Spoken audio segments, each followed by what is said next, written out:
What's up, guys? Welcome to Daily Dose of Reddit. This is your host, Zach, and today's subreddit is r/TalesFromRetail.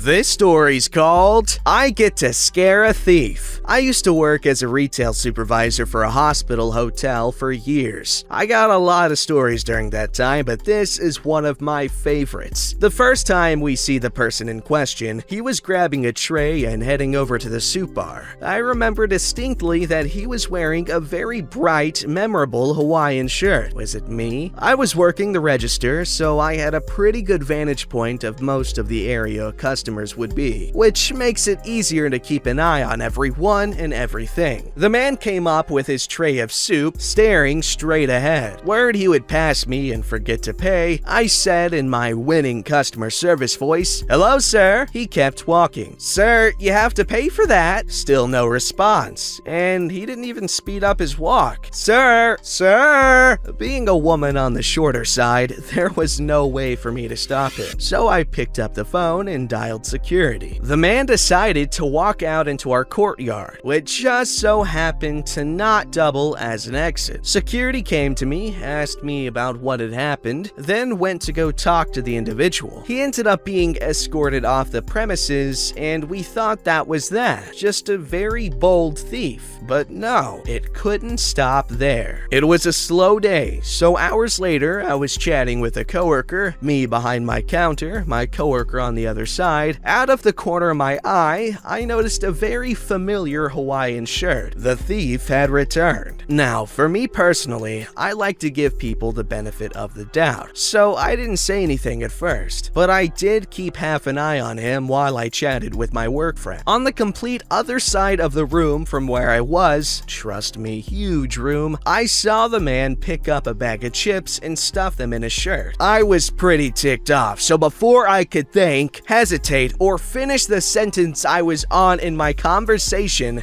Big Sister voice came out, and I yelled in a voice that is often used to frighten people bigger than me, "Sir, put those chips back right now!" My coworker was frozen in place with surprise and confusion, and the man's eyes were huge. There was silence for a few moments as I did my best to keep up the stern expression I had. He walked over to me, and it was suddenly very obvious how much smaller I was. Without saying a word, he took the chips out of his shirt, laid them down on the counter in front of me, and trudged away. For years after that, it was my coworker's favorite story of me, and one I tend to chuckle at now. Badass. That must have felt pretty cool to make some dude way huger than you freak out and put the chips back.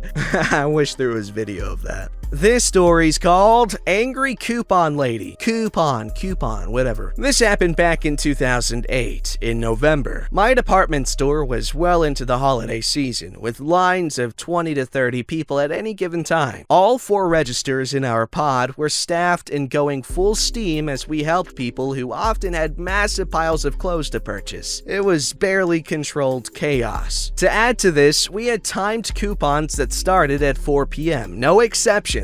On this day, I arrived for my 4 p.m. shift to a bit of commotion. I could hear and see a rather unhappy woman as I stepped off the escalator. She will be Confused Lady. Confused Lady was right next to the counter, getting in the way of the other customers. She kept refusing to leave and snapped at anyone who made her step back. I moved closer to relieve a coworker and Crazy Lady. And Crazy Lady turned her glare on me. One look at my store lanyard and she started going off, yelling how I was stupid, the store was stupid, I was a crook, etc. Once I began my shift, I found out why she was so angry. Remember those timed coupons? She'd been there since 2, demanding to use them. Yep, that's right. She had spent over 2 hours at this point ranting about how she wanted to use those coupons right then. No amount of explanation could get it through her thick skull that our system and our company policy would not make any exceptions to that start time. I wondered why she wasn't kicked out long before now, but instead, here we are, finally ringing her up at about 4:40 p.m. The girl who got stuck with her had only started about 2 weeks before and didn't know how to handle the coupons. So I, who had only started in September, had to turn around and help her. Yeah, none of us in this pod were very experienced. Crazy lady sniped at us the entire time, and she was personally insulting us at the same time. It was anger-inducing, but we were professional as we rung up a massive pile of items over several transactions. She spent about $300 after coupons, but given everything else, was her purchase really worth it? I say yes, because you know what? Now you're stronger from it, plus you have a cool story, lots of karma, and you're in a YouTube video. At least one. I don't know who else did the story. I'm sure someone in the comments will let me know. Alright, this story's called, "That is the most ridiculous thing I ever heard." New South Wales has very strict RSA laws, which are Responsible Service of Alcohol laws. If you're selling alcohol and you screw the rules up and you get caught, you're about to lose your job, lose your qualifications to sell liquor, catch a fine, and the people you work for catch a fine too. I was working at a large chain that sells alcohol. RSA is something we deal with daily. Someone comes in Saturday who's clearly been drinking. Nope, can't sell it. Usually they chuck a temper tantrum and we have to write an incident report. Gonna be honest, most of the time I refuse service because someone's left their ID in their car. I let them run out and grab it, and I'm pretty sure that on paper I'm supposed to write an incident report and refuse service anyway, but screw it. Managers never bothered me about stuff like that. We get a lot of drunks that just got thrown out of the pub coming to get one for the road. Usually very thankful, security turns them away at the door. We get a lot of kids who pretend to get offended when you ask for their ID. We get kids who think they're smart by coming in as a group and thinking we'll process the transaction before we check everyone's ID. As a rule of thumb, I turn away anyone in a school uniform, ID or not. They can't prove they're not buying for anyone else, and I'm not gonna chance it. I know there's no law, but our state has the strictest laws and the most arbitrary enforcement, so yeah. We also get kids who think we weren't their age at one point and don't know how to easily clock that you're using your older sibling's ID. We also get people who get offended when you check their ID on subsequent visits, led to my favorite customer interaction ever. You don't legally have to check ID if you recognize the person you're serving? If I could describe the look on that woman's face, it was like I just force-fed her salt and garbage. But that's not the story. Here's the story. So it was a Wednesday afternoon. A lady comes in that's very obviously old enough to purchase alcohol and very obviously sober. She grabs a case of beer and I don't even think twice. I go to scan the case and then she says, "I'm buying these for my son. He's turning 18 on Sunday." I briefly consider just letting her through anyway. Then I remember that we're in mystery shop time of the month, and it's usually around the time of day they come in. Then I realize that my manager is directly behind me. I literally have no wiggle room. "Sorry, can't continue the transaction. State law says you cannot purchase alcohol for a minor." "But he's turning 18 on Sunday." "Today's Wednesday." "That is the most ridiculous thing I've ever heard." On the inside, is it, lady? Is it? A several $1,000 fine and loss of my job if I'm caught continuing this transaction is not ridiculous to me. I actually knew that. I have my RSA too. Again, internally. Getting it's easy, but you clearly haven't made your money back off it, or you know we can't do this. Me, externally, stunned silence. Can I at least get this wine? Refusal of service means refusal of service. I can't sell you anything, and I'm gonna ask you to leave now. I thought that was the end of of it until a customer complaint came in. Because my manager recognized her, she threw the complaint out. Moral of the story, look, nobody cares if you give your kid alcohol when they hit drinking age. Just don't freaking tell us that's what you're doing if your kid isn't 18 while you're making the purchase. Honestly, most people don't care if you give your kid alcohol. In fact, it's legal in most places. Even if you're below the drinking age, your parents still can give you alcohol within their own home or whatever. I don't know the specific laws, but I'm pretty sure in most European countries it's a lot more lax because drinking culture is way different. It's a lot more of a casual social thing as opposed to like a party thing, you know? Like, oh,